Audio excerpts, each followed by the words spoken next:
Permisi. Baik, silakan masuk.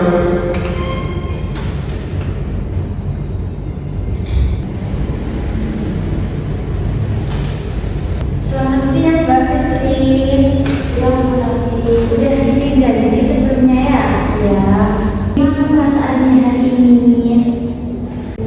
Jujur, saya lagi cemas akhir-akhir ini karena sering banget tugas kuliah. Oke, terima kasih ya sudah mau cerita. Saya senang sekali Mbak Fitri mau terbuka sama saya. Mungkin bisa menceritakan apa yang membuat Mbak Fitri menjadi cemas. Saya takut nilai saya jelek. Saya takut mengecewakan orang tuanya saya. Jadi Mbak Fitri ini merasa ada tekanan besar karena takut mengecewakan orang tua dan takut dianggap gagal ya?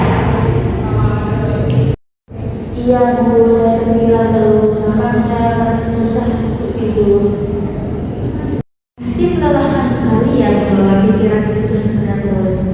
Kalau boleh tahu nih, kamu mulai merasa cemas seperti ini sejak kapan sih?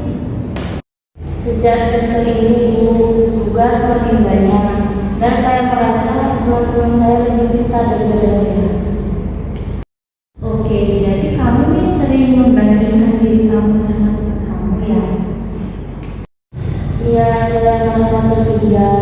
Takutnya nilai teman-teman saya tinggi dan takutnya itu nilai saya yang paling jelek. Saat pikiran itu muncul, apa yang biasanya kamu katakan ke diri kamu pada saat itu? Saya bilang kalau saya bodoh, saya kurang mampu dan saya mesti gagal. Saya ingin kita sama-sama melihat pikiran itu pelan-pelan. Apakah benar kamu selama ini gagal di perkuliahan? Enggak sih Bu, kadang juga saya dapat nilai bagus kok. Jadi ada bukti ya bahwa kamu sebenarnya mampu. Jadi pikiran yang muncul tadi itu kayak saya pasti gagal itu belum tentu benar kan? Bisa jadi nih hanya rasa takutnya Mbak aja yang berlebihan. Iya juga sih Bu, kadang saya terlalu berpikir negatif duluan. Oke, itu wajar terjadi kok saat seseorang sedang merasakan cemas. Tapi kita bisa belajar mengganti pikiran yang terlalu negatif menjadi lebih realistis. Menurut Mbak, kalimat apa sih yang lebih baik untuk diri Mbak sendiri? Mungkin saya belum tentu gagal dan saya masih bisa belajar lebih baik. Nah, bagus sekali. Itu contoh pikiran yang lebih realistis dan bisa menenangkan. Tapi bisa juga sih ditambahkan kayak semisal kata-kata hasil ujian tidak menentukan seluruh nilai dari diri saya. Ya Bu, saya merasa lebih lega kalau ngomong seperti itu ke diri saya sendiri. Nah, itu tadi bagian dari latihan cognitive restructuring, yaitu mengubah pola pikir negatif menjadi lebih sehat. Nah, selain itu, saat Mbak overthinking, ini kan muncul terus kan, overthinking terus nih muncul terus. Kita tuh bisa memakai teknik dog stopping. Caranya gimana tuh Bu? Nah, caranya nih, saat pikiran negatif datang berulang-ulang kali, coba deh katakan dalam hati Mbak dengan tegas, Setelah itu, tarik nafas pelan-pelan, lalu alihkan fokus ke hal yang sedang Mbak kerjain atau ke aktivitas yang membuat suasana hati Mbak itu senang, kayak melakukan hobi atau jalan-jalan kayak gitu. Nanti saya harus sadar ya Bu, kalau pikiran saya mulai negatif. Nah, betul. Jadi semakin Mbak sadar nih, semakin mudah juga menghentikan pikiran yang berlebihan sebelum menjadi semakin besar. Saya sering banget mikir malam-malam sampai saya susah tidur. Kayaknya itu bisa membantu Bu.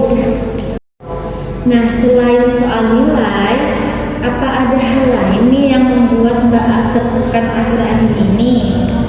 Kadang saya takut dia gagal semua nilai juga.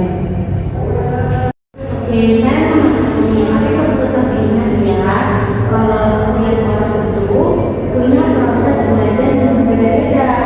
Nah, jadi nilai bukan jadi satu-satunya ukuran untuk keberhasilan seseorang. Iya Bu, saya sering lupa itu. Tidak apa-apa, yang penting sekarang Mbak mulai bisa belajar lebih menghargai diri Mbak sendiri dan usaha yang sudah Mbak lakukan dari kemarin. Ya Bu, saya merasa lebih kuat. Iya, sama-sama, karena perasaan itu penting. Nah, jadi sekarang menurutmu langkah kecil apa sih yang bisa dimulai untuk dilakukan setelah sesi ini? Ini jadwal belajar yang teratur, tidur lebih cukup, dan berhenti terlalu sering membandingkan diri dengan teman. Oke, itu keputusan yang sangat baik. Nah, mulai dari langkah kecil dulu dan lakukan itu secara perlahan-lahan ya. Baik Bu, saya mencoba. Saya percaya kok kalau Mbak mampu melewati ini.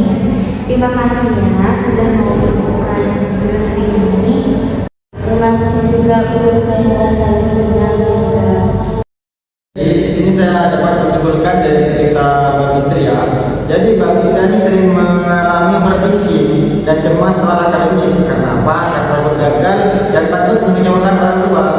Nah, di sini konselor Bu Nafis ini menggunakan teori humanistik dengan cara mendengarkan, memberikan empati dan menerima curhatan atau cerita dari Mbak Fitri ya. Jadi Bu Nafis di sini sebagai konselor juga menggunakan cognitive structuring untuk membantu Mbak Fitri ini membuat perilaku negatif seperti saya pasti gagal, perkataan seperti itu.